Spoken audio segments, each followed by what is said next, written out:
నిజమా?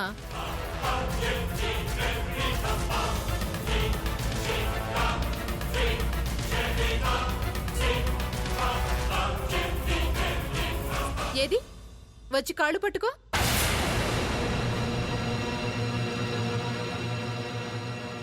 వచ్చి నా కాళ్ళు పట్టుకో, అప్పుడు నమ్ముతాను నీ కూతురు కోసం నువ్వు ఏవైనా చేస్తావని.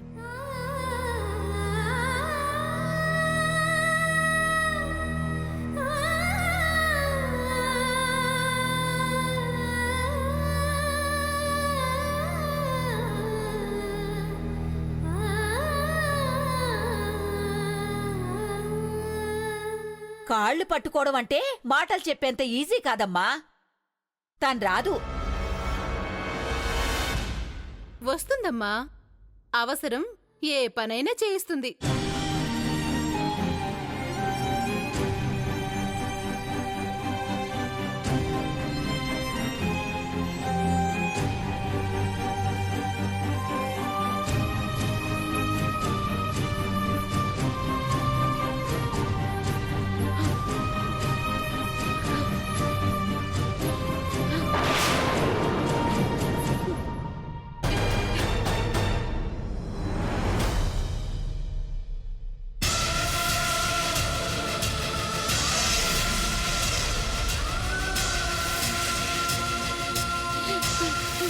ఊరికే కాళ్ళు పట్టుకోవడం కాదు, నీ కూతురు చేసిన తప్పులకి నువ్వు ఏడవాలి, కన్నీళ్లు కార్చాలి.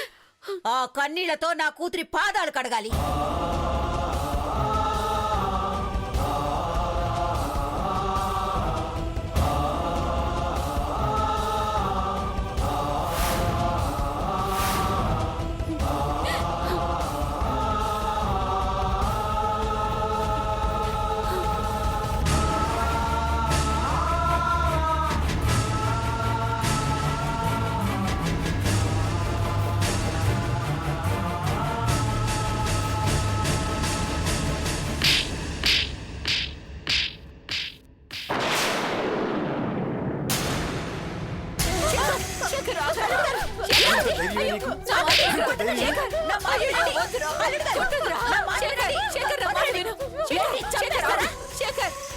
ఎంత ధైర్యమే నీకు? మా అమ్మ కాలి గోటు కూడా సరిపోవు, మా అమ్మతోనే కాళ్ళు పట్టించుకుంటావా? నిన్ను ఏం చేసిన పాపం లేదే. నిన్ను నన్ను ఆపుదామా? నేను ఎంతగా అవమానించిన దీన్ని ఉప్పు పాతరేస్తే కానీ నాకు మనశ్శాంతి లేదు. చంపేస్తాను దీన్ని. అయ్యో, ఏంటండి మీ దౌర్జన్యం? కొట్టి కొట్టి నా కూతురు చంపేస్తారా ఏంటి? నర్మయ్, మధ్యలో వచ్చామంటే అత్తవని కూడా చూడను. అంటే నన్ను కూడా కొడతారా? కొట్టాలా చంపాలా? నువ్వు అసలు తల్లివేనా?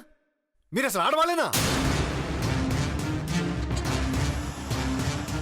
అత్త అంటే తల్లితో సమానం అంటారు. అలాంటి తల్లి లాంటి అత్త చిన్న సాయం కోరి మీ దగ్గరకు వస్తే పశువుల్లో ప్రవర్తిస్తారా? జంతువుని చూసినట్టు చూస్తారా? ఆవిడ కాళ్ళు పట్టుకొని ఆశీర్వాదం తీసుకోవాల్సిన నువ్వు నీ కాళ్ళు పట్టిస్తావా? ఇంత నీచంగా ప్రవర్తించడానికి మీకు మనసు ఎలా వచ్చింది? అబ్బో, దిగొచ్చారండి మనుషులు. మీ అమ్మ అంత గొప్పదే అయితే మా కొంపకెందుకు రావడం? మమ్మల్ని ఎందుకు ప్రాధాయపడ్డం? మీ చెల్లెల కోసం నా కాళ్ళు ఎందుకు పట్టుకోవడం? గతి లేని వాళ్ళకి పౌరుషాలు ఉండకూడదు, దిక్కులేని వాళ్ళు ఎక్కువగా మాట్లాడకూడదు.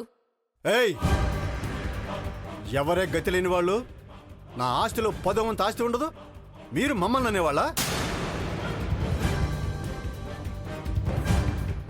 ఇప్పుడే చెప్తున్నా, మీ ముష్టి సాయం అవసరం లేకుండానే నా చెల్లిని బయటికి తీసుకొస్తా, నిర్దోషాన్ని నిరూపిస్తా. దానికోసం ఎంతైనా ఖర్చు పెడతా, ఎంత దూరమైనా వెళ్తా. అంతేగాని మంచి మానవత్వం మర్చిపోయి మృగాల్లా ప్రవర్తించే మీ నీడ కూడా తాకను. పదమ్మ వెళ్దాం. అది కాదు శేఖర్. వద్దమ్మా, నీ మాట వినడానికి, నీ కన్నీళ్ళ కరిగిపోవడానికి ఇక్కడ మనుషులెవరూ లేరు. ఉన్నవన్నీ దెయ్యాలే. దెయ్యాలకి పీక్కుతినడం తప్ప ప్రేమలు విలువలు తెలియవు. వాటికి హింసించి ఆనందించడం తప్ప జాలి కరుణ ఉండవు. వీళ్లను బతిమాలటం కంటే ఆ పోలీసు వాళ్ళని బతిమలాడుకోవటం మంచిది. వెళ్దాం పదమ్మా. వెళ్ళండి వెళ్ళండి, పోండి పోండి. మేం కేసు విత్డ్రా చేయకుండా, మా ఇందు దొరకకుండా మీ చెల్లెలు బయటకు ఎలా వస్తుందో మేము చూస్తాం. నిన్ను చంపి జైలుకి వెళ్ళాలనుందే